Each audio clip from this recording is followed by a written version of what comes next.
एक बच्चे की दर्द भरी कहानी। मैं अपने माता पिता के साथ दिल्ली में रहता था। उस वक्त मेरी उम्र 6 साल की थी। मैं मेरे माता पिता के साथ बहुत खुश था। हम खुशी खुशी अपनी ज़िंदगी जी रहे थे। मैं पहली कक्षा में पढ़ता था। हर दिन की तरह मैं स्कूल गया हुआ था।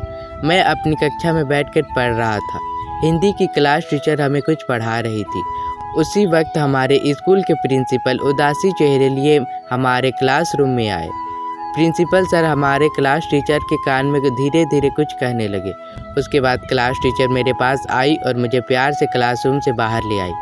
तभी मैंने देखा मेरे चाचा जी स्कूल से ले जाने आए हैं। मैं मेरे चाचा को देखकर बहुत खुश हुआ, लेकिन उस वक्त मेरे चाचा जी ने मुझे कुछ नहीं बताया कि वे मुझे अचानक से घर क्यों ले जा रहे थे। मैंने पूरे रास्ते चाचा जी को उदास देखा। उन्हें उदास देखकर मैं भी उदास हो गया। जब मैं घर पहुंचा तो मैंने देखा मेरे घर के सामने बहुत भीड़ लगी हुई थी। मेरे घर के अंदर से बहुत से लोगों के रोने की आवाज़ आ रही थी।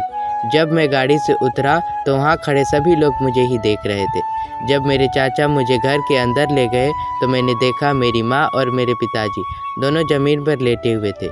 उन्हें सफ़ेद कपड़ा ओढ़ाया गया था और सामने मेरी चाची और बहुत सारे लोग मेरी माँ और मेरे पिताजी के सामने रो रहे थे। उन्हें लेटे देखकर मुझे इतना तो समझ आ गया था कि मेरी माँ और मेरे पिताजी की मौत हो चुकी है। उस वक्त मैं कैसे रिएक्ट करूं, मुझे कुछ समझ नहीं आ रहा था। चाची को रोते देखकर मेरी भी आंखों से पानी गिरने लगे। दूसरे दिन मैं अपने घर में हर जगह मेरी माँ को ढूंढ रहा था। दूसरे दिन मेरी माँ जब मुझे नहीं दिखी तो उस दिन मैं बहुत रोया। इतना रोया कि मैं कब बेहोश हो गया मुझे पता ही नहीं चला। मैं रोज़ अपने मम्मी पापा को याद करके रोता था। पहले मैं भगवान को बहुत मानता था। मैं रोज़ मेरी माँ के साथ मंदिर जाता था। मेरी माँ रोज़ बहुत से गरीब लोगों में खाना बांटती थी। पर आज मैं नास्तिक बन गया हूँ। मैं भगवान को नहीं मानता हूँ। मेरा बचपन जिस प्रकार से गुजरा है उस हिसाब से तो मैं नास्तिक ही ठीक हूँ। मेरे चाचा चाची को काम के सिलसिले में दिल्ली से मुंबई आना पड़ा। मुंबई की महंगाई बहुत थी। इतनी महंगाई में घर चला पाना बहुत मुश्किल था। मुश्किल से उनका घर चल पाता था। जब वे मुझे भी मुंबई ले आए तो उनका खर्चा बढ़ गया। खर्चा बढ़ने की फटकार मुझे मेरी चाची रोज़ देती थी। सच बताओ तो इस दुनिया में माँ बाप के अलावा अपना कोई नहीं होता है। मेरी चाची मुझे रोज़ फटकार लगाती थी। मेरे दोनों चचेरे भाई बहन रोज़ स्कूल जाते थे। उनके साथ मुझे भी स्कूल जाने का मन कर रहा था।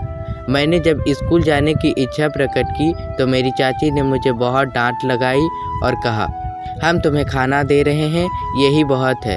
तेरे माँ बाप तो तुम्हें छोड़ गए अकेले। हमारी इंसानियत अच्छी है कि हम तुम्हें 3 वक्त का खाना दे रहे हैं, कपड़ा दे रहे हैं। मुश्किल से तो हमारा यहाँ घर चल रहा है और तुम्हें स्कूल जाना है।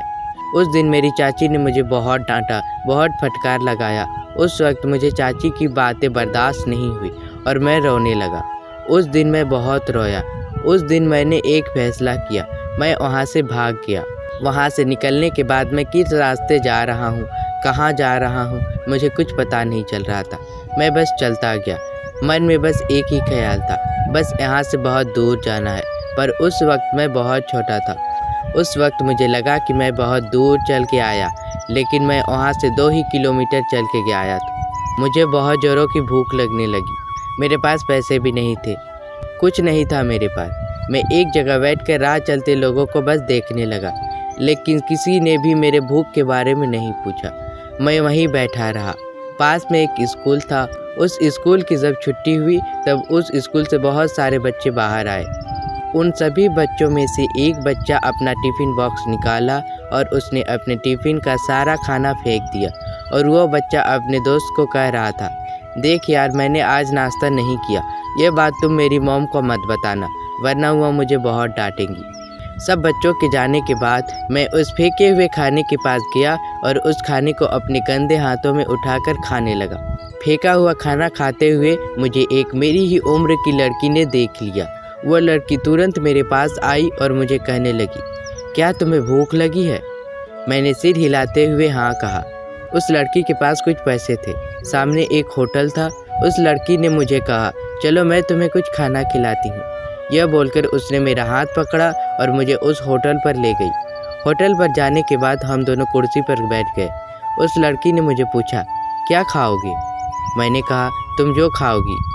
उसने हम दोनों के लिए चाइनीज़ फूड ऑर्डर किया। खाने के बाद उसने मुझे पूछा, तुम्हारा नाम क्या है और तुम्हारा घर कहाँ है? तुम यहाँ अकेले क्या कर रहे हो? तभी मैंने इमोशनल होते हुए कहा, मैं अनाथ हूँ, मैं अकेले हूँ, मेरा कोई नहीं है। तभी उस लड़की ने कहा, क्या तुम मेरे घर चलोगे? हमारा घर बहुत बड़ा है और हम बस 3 ही लोग हमारे घर में रहते हैं, मैं, मेरी माँ और मेरे पापा। मेरा कोई भाई नहीं है, क्या तुम मेरा भाई बनोगे? मेरे जितने भी फ्रेंड्स हैं उन सबके भाई हैं, बस मेरा ही कोई भाई नहीं है। तुम मेरा भाई बनकर हमारे घर चलो ना, मैं मेरा हर सामान तुम्हारे साथ शेयर करूँगी। तभी मैंने उसके साथ जाने से मना कर दिया और कहा, मैं तुम लोगों के लिए बोझ नहीं बनना चाहता, तुम घर जाओ, मैं तुमसे रोज़ यहाँ पर मिलूँगा, अब तुम घर जाओ। तभी उस लड़की ने कहा, नहीं, मैं तुम्हें अकेले छोड़कर नहीं जाऊँगी, तुम्हारे पास तो तुम्हारे मम्मी पापा भी नहीं हैं, तुम्हें कुछ हो गया तो मैं पापा को कहूँगी कि वह तुम्हें हमारे साथ ले चले। कुछ देर बैठने के बाद उस लड़की ने चिल्ला के कहा, वो देखो मेरे पापा आ रहे हैं। मैंने उधर देखा तो एक काले रंग की कार आ रही। वो लड़की झट से उसके पिता के पास गई और कुछ तो उसके पिताजी को कहने लगी। लगभग 5 मिनट बाद उस लड़की के पिता गाड़ी से उतरे, मेरे पास आए और मुझे कुछ सवाल पूछने लगे। मैंने मेरे पास्ट के बारे में सब कुछ बता दिया। तभी उस लड़की के पिता मुझे मुस्कुराते हुए अपने गोद में उठाए और कार पर बैठाए। मैं जब उस लड़की के साथ उसके घर जाने के लिए तैयार हुआ, उस वक्त वह लड़की इतना खुश हुई कि मैं उसकी खुशी लफ्ज़ों में जाहिर नहीं कर सकता। वे जब मुझे घर ले गए तो उन्होंने मेरा बहुत अच्छे से स्वागत किया। उस लड़की की माँ ने मुझे बहुत प्यार दिया और कहा, आज से तुम मुझे माँ बुला सकते हो। और उन्होंने मेरे लिए नए नए कपड़े मंगाए, मुझे माँ बाप से ज़्यादा प्यार देने लगे। भगवान ने मुझसे एक माँ बाप छीन लिया और दूसरे माँ बाप से मिला दिया।